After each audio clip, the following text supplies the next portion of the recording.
Well, it appears that I am infecting people's dreams now. We're going to see if we can't fix that.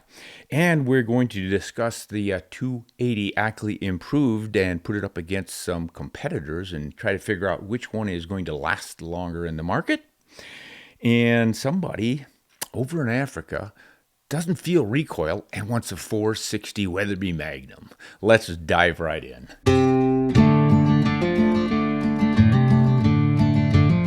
Hello, everyone. I've got a quick note here from a patron, Don, who says he's got a funny one to share with me. He said, listen, we had some pretty bad storms here in Georgia the other night. I still use an antenna for my TV reception, but it wasn't good, so I thought I'd put YouTube on the boob tube. Well, I don't know if we can still call that a boob tube anymore. But anyway, I fell asleep while watching your last video, and that one progressed through to the next one in which you and Ep.413 were talking. Well, I thought I was dreaming of the two of you talking, and I woke up realizing it wasn't a dream. I told that to my wife, and she had a good chuckle because she knows very well some of the crazy dreams I have. So I apologize, Don, for getting into your dreams, or would it be nightmares? I hope it doesn't continue. Other people have told me that they use my rather boring, sonorous voice to fall asleep. So I'm pretty big in the sleep market. We should maybe, Betsy, look into getting a sponsor with a mattress company or some pillows or something. Ronspillows.com. Or sleep medicine. Why take pills when you can listen to Ron? There you go. All right, let's move along to something that may pertain a little more to ballistics, ammunition, and rifles and such. This is from Peter, another of our wonderful patrons. He says, Ron, I love your Kimber 22 long rifle. Since Kimber does not make them anymore, and they're really rarely showing up on Gunbroker, what are your thoughts on the Springfield 2020 Rimfire? I really like the AAA walnut stock that they have to offer. Not too many manufacturers are making nice stocks on their rifles these days. I'm okay with some carbon fiber every once in a while, but nothing beats a 22 with a beautiful stock. Well, Peter, you and I are together on that one. The rifle that Peter is referencing was one that I showcased in a hunt we did, squirrels, tree squirrel hunting. You can find that video, probably only been out for a week or something. And I show this beautiful Kimber 22. This was the Kimber of Oregon version of that rifle, and it has an upgraded stock on it, so it's really gorgeous. French walnut stock with lots of figure in it, and just an absolute delight and a precision shooter. Kimber at that time was making one of the best 22s, traditional style 22 in the business. A real rifle, I always call it. They later changed to the American 22. All they did was really upgrade the action and made it a control round feed, which is really unusual in 22 rimfires. That one was just as accurate as the other one. They both shoot, gosh, I think I've got targets that were shot at the factory when they built these before they put them out, and it was done in a wind tunnel, so it was perfect conditions. And obviously they had a really good shooter at work there, because if I remember right, one of them was like 0.3 something for a 5-shot group, and the other was 0.2 something, about a quarter MOA. But that was at 50 yards, so it means it's a half MOA at 100 yards, or real life half MOA. But still, that is incredible precision for a 22, and I just love to hunt small game with it. Now, what do I think about that Springfield 2020? Well, go into the archives here at Ron Spomer Outdoors podcast, not podcast, but regular channel, where I reviewed that very rifle. Two of them, in fact. One was the synthetic stock target model, and the other was this walnut stock one, which was pretty impressive. I wouldn't rank it quite there with the Kimber 22 or the old Dakota 22, which is another beautiful, gorgeous 22, made like a real rifle. But boy, that Springfield 2020, that's one of the better ones that I have seen of late. And right now, I would say that one and probably a CZ. I forget the number on it, but CZ makes some pretty good walnut stock 22s that are solid and shoot really, really well. I've had some that were grouping pretty closely to what my Kimbers are doing. So you might want to look into either of those two. But I was fairly impressed with that Springfield 2020, so you might want to check that out. Okay, this is another patron, Jay Nassa. I don't know if he works for NASA or what, but I hear from him quite a bit. And in this one, he says, "Hey, Ron, what is your opinion on the availability of rifles chambered for .280 Ackley improved? Do you think they have plateaued or will they increase? There seem to be more options in some of the competing cartridges. Unsure why there are fewer options in the .280 AI, but it is especially true in that mid-range price point. So what are your thoughts?" And I wrote back to Jay and said, "Hey, I think our competing cartridges are just that. The parent companies are using their marketing skills to try to outsell the competition. In this century, Hornady seems to have done the best with that. Think about their 17 HMR, 6.5 Creedmoor, 300 PRC, 7 PRC, and the 6.5 PRC. Those seem to be selling better than new rounds from Nosler, Winchester, Ruger, Federal, and the rest of them. The .280 AI is a bit different in that it has taken a long history, or it has a long history as a wildcat. So it came up through the ranks, if you will, on merit more than on marketing. But with the new 28 Nosler, the 7 PRC, and now the 7 backcountry competition, who knows how it will all shake out. Personally, I don't worry much about any of this because I choose my rounds based on their performance, knowing that I will be hand loading to perfection with any of them, so I'm not worried about it. I doubt that any of our 21st century cartridges will ever match the universal sales and popularity of 20th century rounds like the 30-06, 300 Win Mag, 270 Winchester 7 Rem Mag, and the like. There are just too many options out there these days. So I know that's not a solid answer you were looking for there, Jay, but I honestly think that's what's going to happen. We're just going to find out which one of these very similar 7 millimeters is going to end up being the most popular. But again, hand load and you're set for life. Okay, let's see. I think I got something off of a YouTube comment here from Victor. He says, I hunted Zimbabwe about 10 years ago, and my Mark V rifle in 375 H&H got stuck with Delta Airlines somewhere and arrived too late for me to hunt with it. So I had to hunt with a Browning A-Bolt 375 H&H with no recoil pad and no muzzle brake. So a friend of mine from Germany, he had killed an elephant with a Ruger Safari rifle in 458 lot, and that one had a Magnum Pachmeyer recoil pad that I could borrow. But the guide had a Winchester 70 with 20-inch barrel and a muzzle brake and a factory metal butt pad. So the bottom line, after shooting all of these, the Browning A-Bolt, the Ruger Safari, and the Winchester Model 70, recoil was all the same to me, and I love it. Bottom line is I just bought 2 Weatherby Custom Shop 460 Weatherby Magnums, and I'm looking forward to shooting them this summer. And definitely I will let you know how it feels compared to my previous experiences in Zimbabwe. So there you go. Victor here is one of those recoil fearless persons out there who enjoys the kick of a variety of heavy kicking rifles. So he's got it all figured out. Good luck to you on your working with those 460 Magnums, partner. And do let me know how that all works out for you. And one quick one from Neville. He says, wasting the neck roast is blasphemy. Double lung, heart, and headshots if the animal is close. I'm not sure which one of our episodes he was referencing, but obviously we were discussing whether you should take a neck shot on deer. A lot of people love that. Instant demise. I don't like it because too often if you miss the spine, you can stun the animal with essentially a flesh wound, a meat shot, and the concussion temporarily stuns it. It can get up and escape. I've had it happen 2 or 3 times over my career. So I kind of gave up on that neck shot. But this gentleman is saying it ruins meat. So he wants you to put it behind the shoulder into the lungs and heart where you minimize meat loss. I agree that it's a great shot. It's kind of the money shot in that chest cavity just because there is so much vital tissue there and so many blood vessels and arteries that you're going to get your game. It might not collapse immediately like you get with a central nervous system hit, but the hemorrhaging is going to make an assured kill.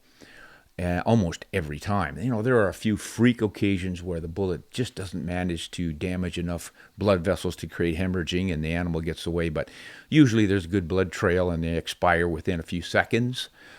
So that's kind of the one I go for. Another reason is a deer, pretty much any ungulate, can move its head and neck rather quickly. It's feeding, it lifts up to look around, it's feeding again, or it's staring at you, and then it hears a sound, and it turns the other way, and your shot goes awry.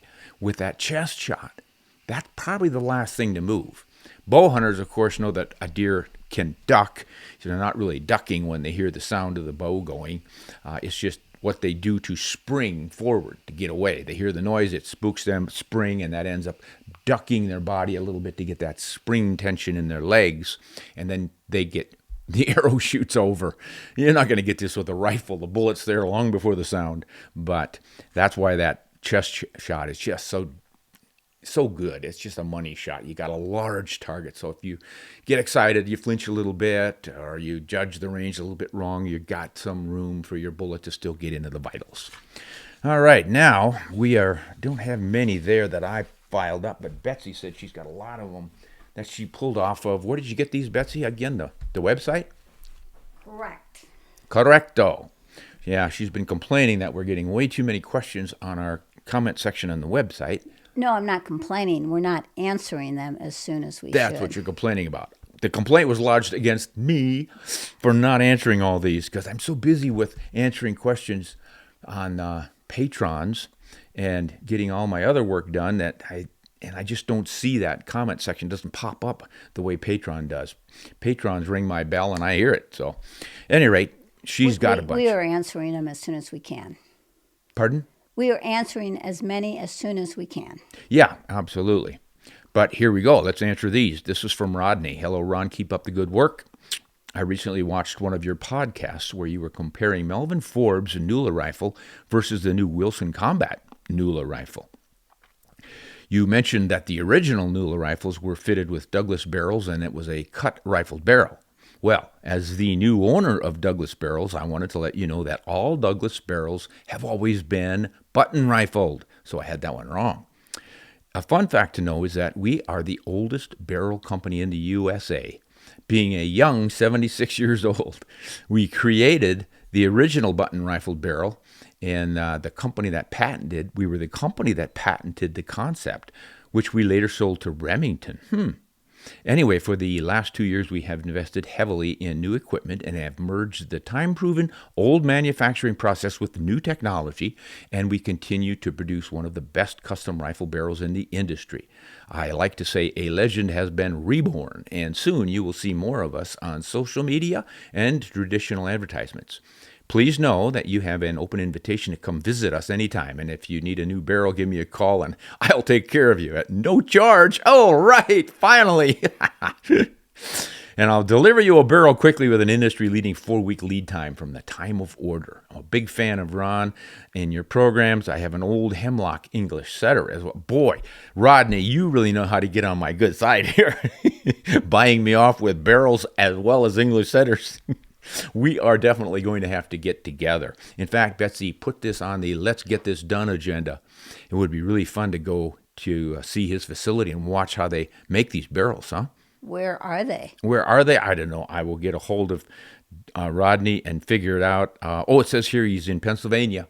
So we have to run over there sometime and get this done. That would be fun. Run over to Pennsylvania. Yeah, it'll take a couple days, but we'll run over there. Something new we can set for a goal here. All right, let's go over to Missouri. We can probably hit Missouri on the way to Pennsylvania. This is Jerry. Dear Ron, I love your book on 7mm cartridges. Yay, Jerry. Thanks for the plug, buddy. That is a good one. I wish it was in hardback. Oh, shoot. Sorry to let you down, bud. But we wanted to keep the prices down, and we considered that, but it adds a little more, and maybe the next one. We've got more books in the works here. But I appreciate you reading the book, and I'm glad you enjoy it. What else does Jerry have to say? Anyway, I am in the process of building something, and I think you would dearly love it. I'm building a 7mm PRCW. Now, before you ask, this is a 6.5 PRC case necked straight up to 7mm. Put it in 1/8 twist barrel, building it on a Tikka action. I know that you're a fan of the 284 Winchester. I like this version because I can find brass for it a lot easier. So give it a peek. Thanks as always, Jerry. Well, Jerry, I have been hearing from a few other folks about necking that 6.5 up to PRC or wishing that Hornady would do it. So we would consider this a wildcat, and you've obviously got it going. Somebody's making reloading dies for it, and obviously they're chambering. So anybody out there who's interested in this concept, I'm imagining it would be a pretty darn effective little short action 7mm cartridge, roughly on par with the 280 Ackley Improved, somewhere in that range, the 7mm SOM. So yeah, Jerry, when you get that all finished and shoot some groups and what all, give me some information on that. How fast is it going? How sweetly does it shoot and all the rest of it? And maybe someday we'll get a look at something like that. It's just hard to conceive of a needing, obviously we don't, another 7mm. But again, we're always trying to come up with Mr. Perfect.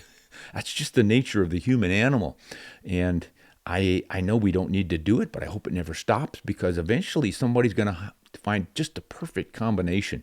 And maybe you have it right there. So it's going to be fun to find out. Now we're going to stick to the Midwest here and just slip over to Ohio, where we hear from Dylan. Hey, Ron, I really enjoy your podcast, as it is hard to find buddies that like to also know the why and the how behind some of these newer cartridges. I was recently lucky enough to take a fox with my 204 Ruger. I was a bit disappointed with the fur damage I encountered when shooting a 40 grain VMAX bullet. I'd like information on the 17 Hornet. Would it be better on fox pelts than my 204? And which of the two would be a better caliber for taking bobcats if I can find time for an out-of-state trip? Again, thanks for the constant information. I can't figure that one out. Misspelling there. At any rate, thanks for the information and happy hunting. Well, happy hunting to you too, Dylan. Yeah, that's a tough one. Red fox are pretty fragile. Their hides are not thick. I used to trap and shoot those when I was a kid. Paid for a lot of my college education, believe it or not. And it's a tough one to shoot with anything and not put a big hole in it. Yes, you would do better with the 17 Hornet, any 17. The trick is to just get your bullet diameter down and the weight down so that it's more likely to stay inside. Once you punch in, it stay. I have found that the 204 Ruger with 32 grain bullets works really well for fur on coyotes. Never had a chance to work it on a red fox, but I did a bobcat, one or two, and equally well there. So those are generally large enough animals with just thick enough hides and all that. The bullet stays inside. I think, gosh, that one fall I used the 204 Ruger, I only had one exit on a coyote. So if you step down to a 17 Hornet with, say, a 25 grain bullet or even a 20 or 17, something like that, much more likely to stay inside. You can also consider the 17 Fireball. So, yeah, I'm going to try those out. I think they're going to do well for you. Didn't you do a main video on varmint bullets? Yeah, we've got a varmint bullet video that might give you a little more information. We discuss all of the 17s from the Rimfires on up. In fact, we even got some 22 Rimfires in there. And then we run right up through the 22s, the 24s, and I think we got into the 25s. Maybe we stopped at the 24s. Yeah, I think we did. But anyway, check that out on my main channel, Varmint Cartridges. Betsy looks like she's looking it up right now. We can give you the exact title. But just look up Varmint Cartridges, what's the best on Ron Spomer Outdoors YouTube channel. Now let's jump out west to Oregon, where we hear from Tyler. Hey, Ron and Betsy. My apologies if you've already answered this question, but I've heard you say you can't overstabilize a bullet. But I've discovered something called overspun, which I guess is why different calibers come in various twist rates instead of just going with the fastest possible. My question is this: would a 1-in-6 twist 308 with 16-inch barrel be viable for factory 150 to 180 grain rounds? I would like a shorter rifle without losing a lot of energy, which, according to Q, that's a rifle manufacturer, can be achieved by using centrifugal and energy instead of velocity. Thoughts? There's a lot of thoughts on this one, and it's a fairly commonly asked question and misunderstood, and some would say there's a myth involved in all of this. So let me dive in. First, I will say that your 1-in-6 twist, 1-in-8 twist options here on a 308 are fine. You're going to no trouble with 150 to 180 grain rounds. Goodness. Yeah, that's going to be fine. But I'm not so sure you're going to get enough of this circular momentum to make much difference in killing effect of the bullet. The Q rifles that are working with this high twist, 1 in 3. So there's a lot of angular momentum in those bullets. And then they recommend expanding copper bullets with the petals that stick out. And there you get some more ripping and tearing. It increases hemorrhaging, and it seems to work pretty well, even at slow velocities with your subsonic rounds, like their 8.6 blackout and the 300 blackout. Applying that to a 308 should be similar, but I just wouldn't absolutely depend on 1 in 6 twist doing the job for you. Nor do I think you absolutely need it, because you're not shooting subsonic with that 308 and those 150 grain bullets, or even the 180s. So you're still going to get plenty of traditional kinetic energy from the forward progression of the bullet. Now, as far as overspun, this is where the myth part comes in. Can you overstabilize a bullet? I've often said it's like being overly pregnant. Either you are or you aren't. And the argument is, no, there were some tests done that the bullet would not ride toward the target nose first. It would tend to keep its nose straight up if you had too much stabilization in the bullet, spinning too fast. And that made more drag on a bullet, and it's coming into the target this way, sideways almost, rather than tipping its nose all the way through its flight trajectory to the target. But this apparently is not what's going on with traditional hunting rifles. It was found out to be true with artillery, in which they were shooting quite high in the air, and you got more of that effect of broadside airflow on the bullet. With rifles shooting with just a little bit of rise in your trajectory, because you're aiming it uphill so that it falls into your target downrange. What a spinning bullet does is it stabilizes via gyroscopic stability. Airplanes, missiles, anything with a fin on it are stabilized by those fins. Now, the bullet is going to be trying to fly into the wind. That means 3,000 foot per second velocity. The wind is not necessarily moving, the bullet is, but that makes a wind, and that's where your drag is on the bullet. Now, if you add a side wind into it of, say, 10 miles an hour, the bullet is going to veer slightly or weather vane into that airflow in addition to the much more significant airflow coming right at it, and that's how it progresses downrange. So it's going to get to deflecting at the opposite direction, the way the wind is blowing. So it's not just the wind blowing the bullet, but it's a new line of departure that the bullet keeps taking, and that's why it goes so far off target in the wind. But when your bullet is stabilized, what you're doing is you're stabilizing all of the bullet based on its center of gravity. The center of pressure, that's what's being handled by the fins on a rocket. But you don't have any fins in the back of the bullet, so you're depending on that gyroscopic stability to maintain the balance of the bullet in the air with its center of gravity. The center of pressure would be in front of that gravity, and that means it's trying to push the nose back over so that the bullet travels butt first. That's where it gets unstable. So you've got to spin it fast enough to overcome that. When the bullet launches, it initially will have some precession in the nose. That means it's going around and around in a circle like this. The butt of the bullet, the base, might be sitting right where it should, but that nose is spinning a little bit. That increases the air drag because it's putting more surface area into the air, the incoming air. The other thing a bullet can do is yaw left to right, just the tip, and up and down, nodding. All of those things add drag to the bullet and lower your ballistics coefficient. So the faster you spin the bullet, the less of that you get, and that means you're going to be A, more accurate, and B, retain more energy downrange and deflect less in the wind and maintain a higher BC. So when we say each rifle produces a slightly different BC than the bullet's rated for, part of the reason is that precession, nodding, yawing stuff until that bullet settles down. So it's fairly complicated stuff, but generally I think you can say that overstabilizing a rifle bullet from a sporting rifle in all the common calibers is a bit of a myth. So now I will add a caveat to that. Target shooters, especially the bench rest guys at 100 yards who are trying to put every bullet in the same hole, they have found that the minimal twist rate to stabilize that particular bullet is the best for maintaining hyper accuracy. I think it has to do with perfect stability with no precession or nodding and any of that. When it leaves the barrel, by the time it gets to 100 yards, that stuff's still going on. It's at beyond 100 yards where things start to settle down with the nodding and all. So not an expert on that. So if anybody wants to weigh in with better information, we'd always love to get it, hear it, and share it. Okay. Now we are going to go to Kansas with Andrew. Ron and Betsy, howdy. Long-time listener here.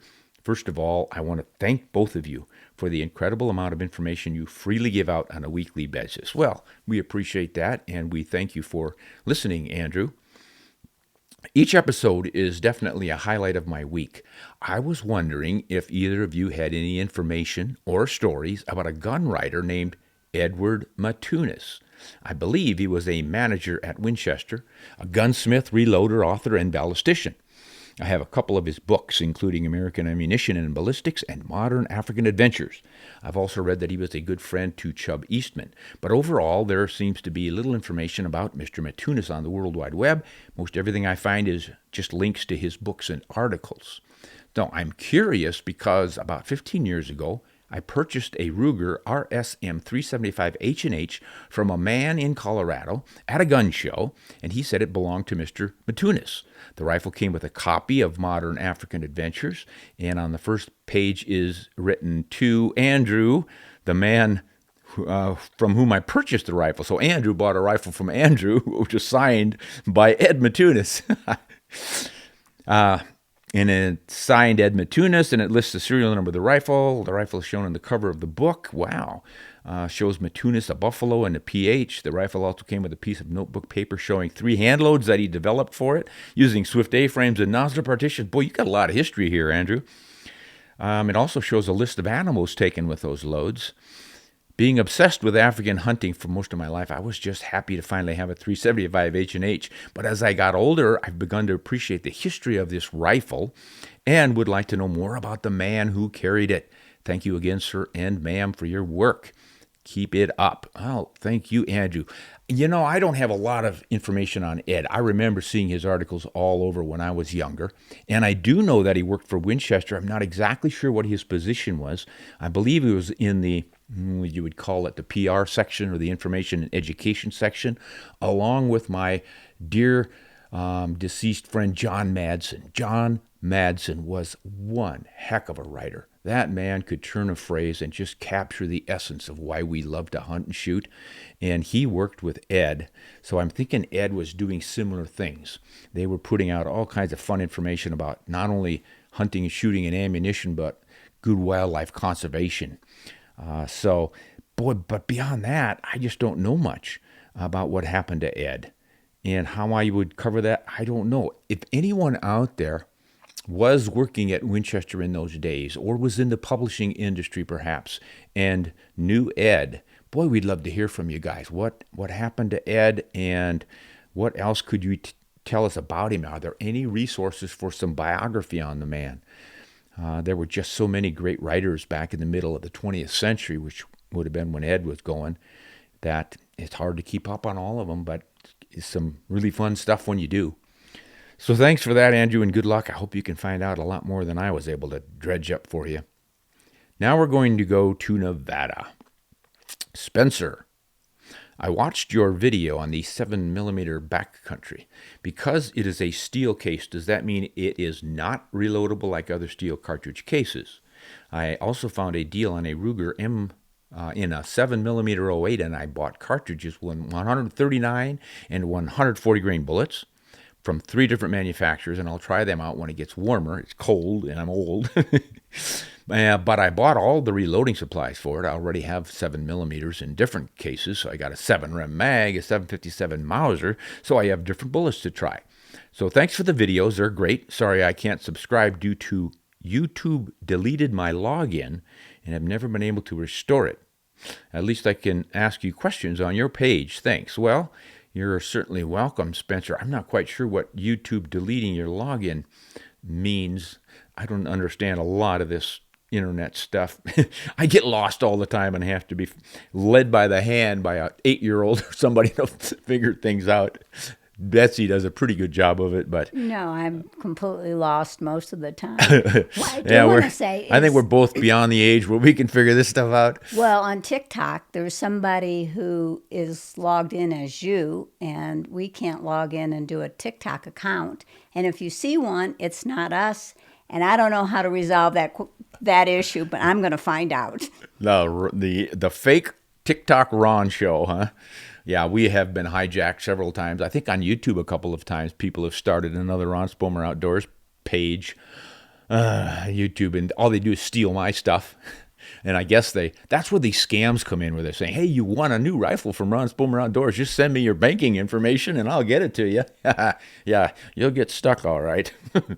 Don't fall for that stuff. Well, if we ever give something away, we will do it through YouTube. Yeah, well, you'll see me announcing it on YouTube or something. You'll see my lips moving, although with AI these days, they can have a fake Ron talking too, so I don't know how we're going to do this.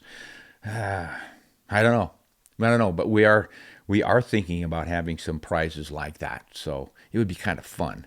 We've got some folks who say, hey, we will provide the product if you guys will talk about it a little bit on your channel and then offer it to your listeners and that kind of thing. And it would be kind of fun to do something like that. And I'm sure you guys wouldn't mind really winning a rifle or a scope or something, or even just a Ron Spomer Outdoors drinking cup.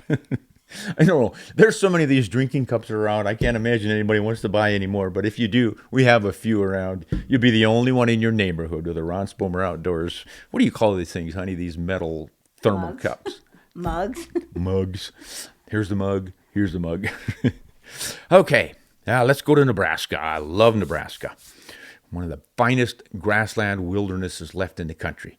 It's not a real wilderness, but you go out west, northwest into Cherry County, huge county in Nebraska. That is essentially a wilderness. There's some ranches there. There are a few small roads and trails to access those, but very, very small population. And the essence of it is you get out into those rolling hills of native grasses and wildflowers, forbs and such, and it feels and sounds just like the original grassland wilderness. It is really special.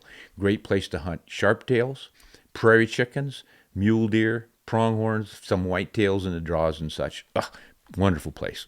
At any rate, Eric lives somewhere in Nebraska. And he says, Ron, my daughter wants to do an elk hunt. She's a dead-eye with her 6.5 Creedmoor on deer and coyotes. We have been using Hornady Precision Hunter 143 grain ELDX ammunition for all of our hunting. Will that ELDX penetrate an elk effectively?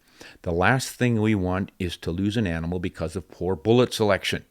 I bought some Hornady Outfitter CX on 120 grain bullets to try, and they shoot just as well as the 143 ELDXs. With that being said, should we go with the 120 grain CX, or am I overthinking? I would like to know your thoughts. Thank you. All right, good question, Eric. Now, I have never taken an elk with a 6.5 Creedmoor, but many, many, many people have done it and do it, including my friend Tyrell. I helped him pack out a 6-point bull elk that he shot from a ridiculous 460 yards away with that very bullet, as I recall. And it was a one-shot kill. When we were working on that bull, it was impressive, the hemorrhaging right through the chest. Can't remember if he hit the shoulder. I think he did. And he still got not just into the chest, but to the other side. So it was pretty impressive. I ordinarily wouldn't say that ELDX bullet is an elk bullet. It's a little bit soft, more of a cup and core type bullet. But gosh, if you get it behind the shoulder on a broadside shot, it just does a lot of damage, seems to work. Now, Tyrell's wife, Clara, used the same setup to take a moose. And she had to shoot it twice, but the fact that it stopped after the first shot and she was able to easily get another one into it, don't remember the yardage, but he showed me the area and it looked to be around 260 to 300 yards or something. So those are just two anecdotal evidence kinds of things, but just suggest that it can easily be done. So personally, I would run with that 120 CX all copper bullet because of the usual reasons that I like copper. Not only do they expand well and penetrate extremely well, but you're not putting lead in the carcass that an eagle might eat and die later. So that's just something that I am concerned about. So either way, I think you're going to do all right, especially if your daughter is as much of a crack shot as you say she is. Just wait for that perfect behind the shoulder shot on an elk. you're going to be eating some of the finest venison out there. All right. Now, speaking of fine venison, we're going to go to Australia where they have some fine venison, all of it introduced. Australia was one of these ancient little island countries that did not have mammals on it until humans showed up and brought dingoes with them. And much, much later, the Brits got in there and they brought in buffalo. And then pretty soon, all sorts of introduced game was roaming the country. And the upshot is that they get to do a lot of hunting there, and much of it year-round. They have to trim populations because there are no natural predators there other than the dingo and an introduced red fox. So they've got a good variety of deer. Let's see what Brent from Australia has to share.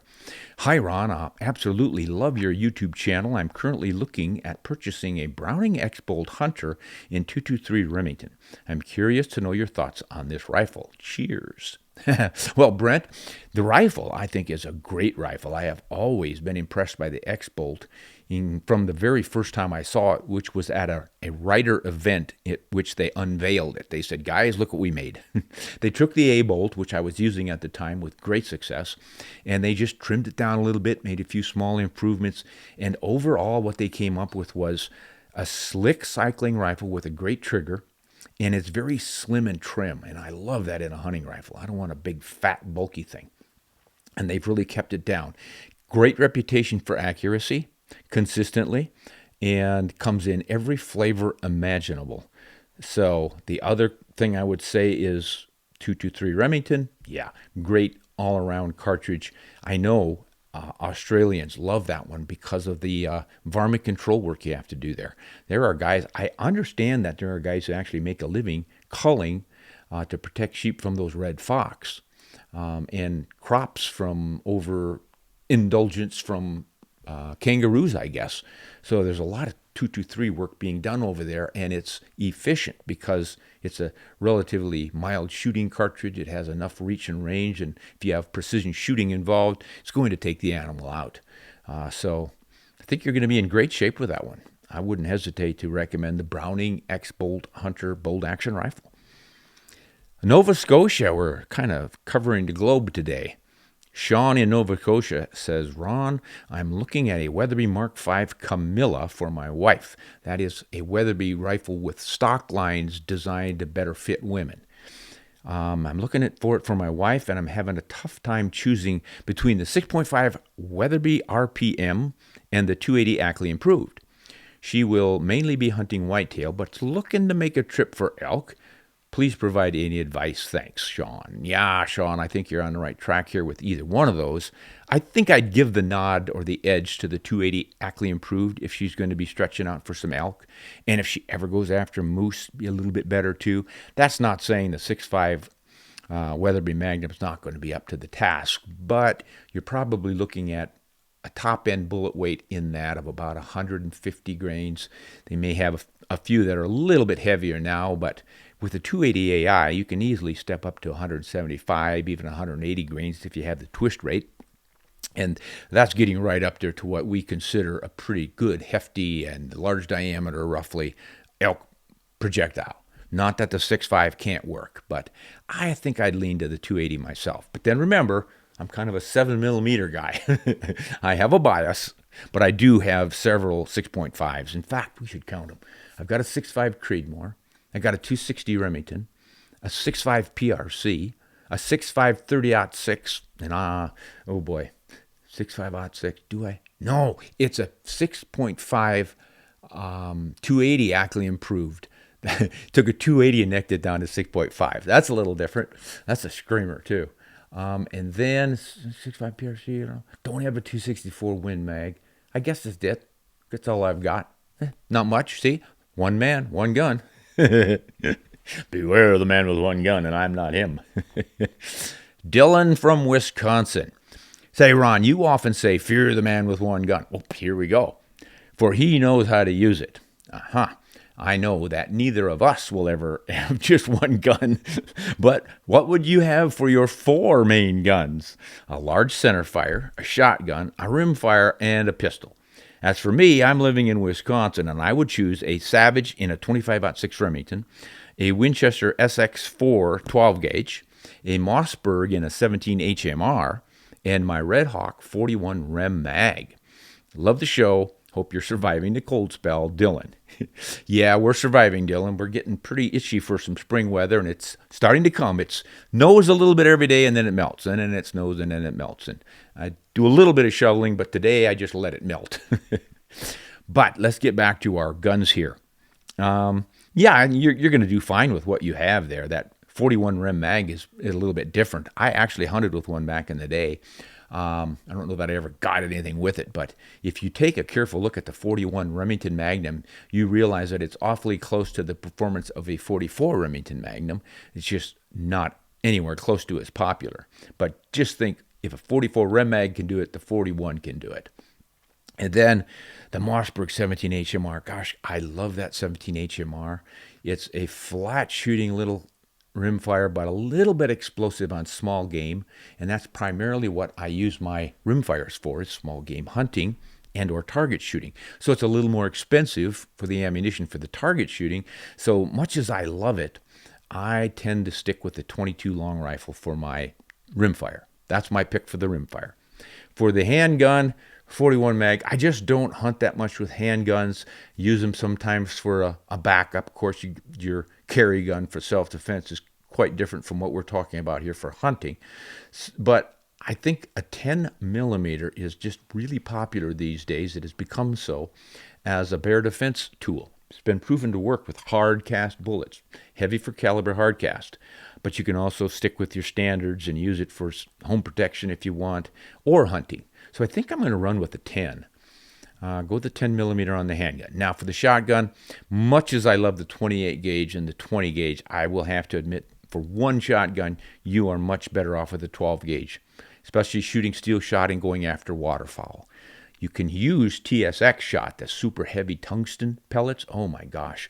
Those will turn a 28 gauge into a 12 gauge and a 410 into probably a 16 gauge. It's just incredible what those will do. But boy, it's incredible what they'll do to your bank account too. Oh, those rounds are expensive. But that's one option. But if you're just going to be shooting a lot, as we typically do when we're duck hunting and upland bird hunting and everything, yeah, you're going to shoot some lower-priced steel shot, and I find steel shot to be absolutely deadly on upland birds. Doesn't matter if it's a quail or a pheasant or anything in between.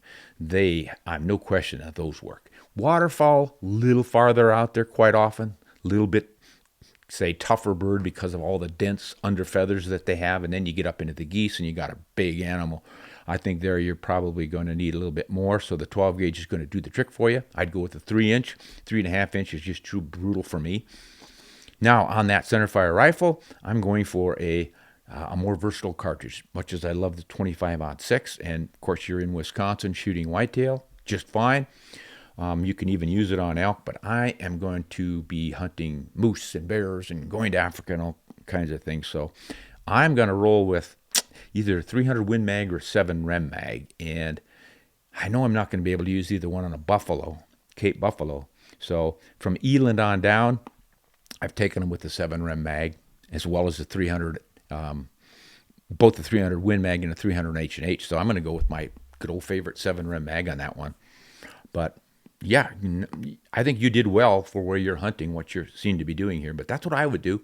Now, somebody's going to say, now, Ron, I remember one of your other shows, you chose different cartridges. What's going on?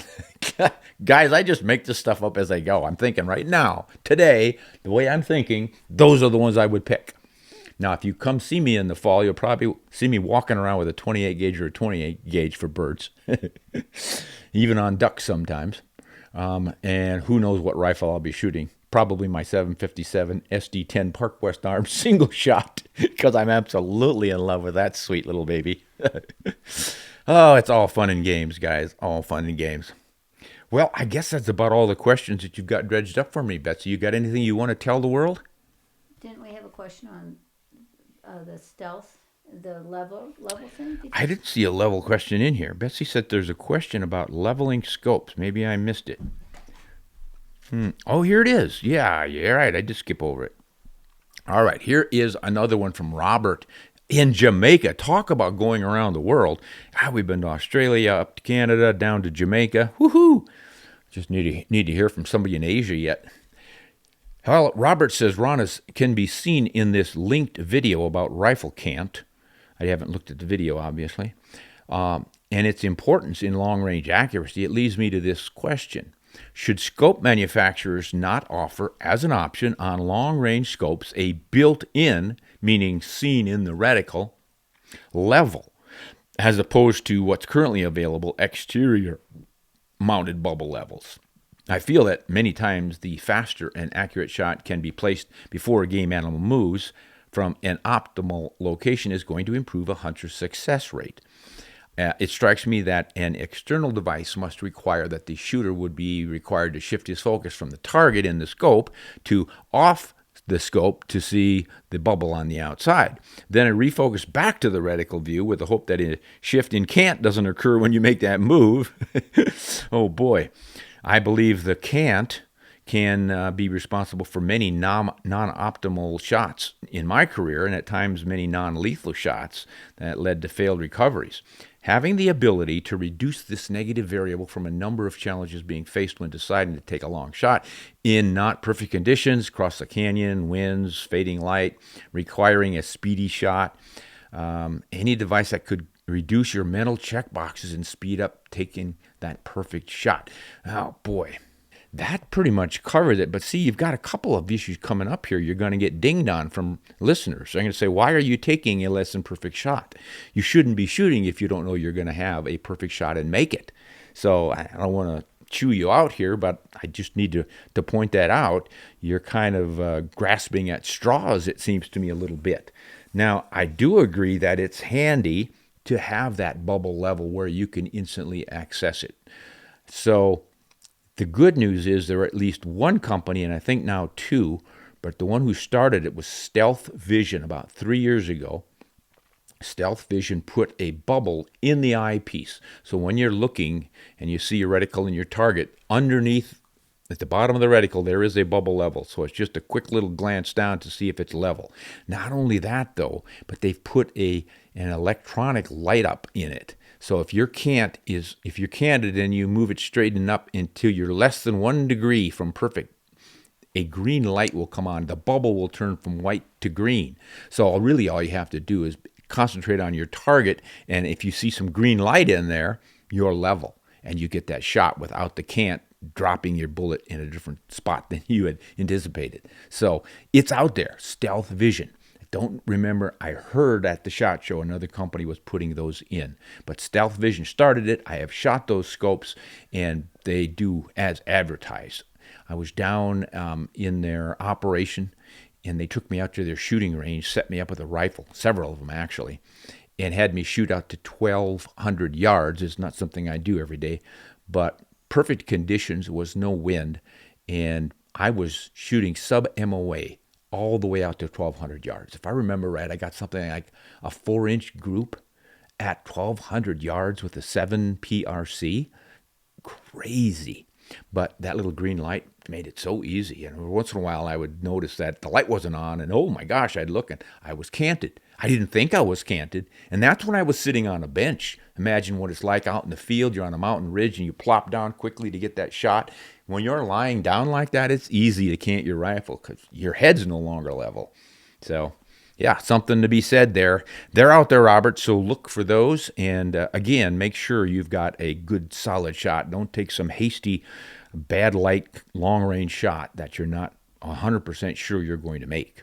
All right. Well, once again, I want to thank all of you not only for listening, but for sending in all these questions and complaints and answers. And that's what makes this show work. If you're enjoying this, let us know. And if you want more, Betsy is entertaining the idea of having me do 2 a week. One of them with patrons and YouTube questions and answers and things, but also all of the comments that come in on our website, Ron Spomer, outdoors.com website.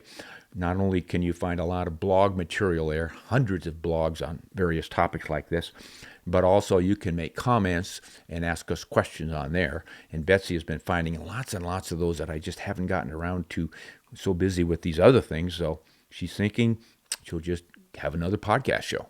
We're just going to keep working. We're just going to keep working, guys. Anyway, we're still young. We're not even 100 yet. See you next time. Hunt honest and shoot straight.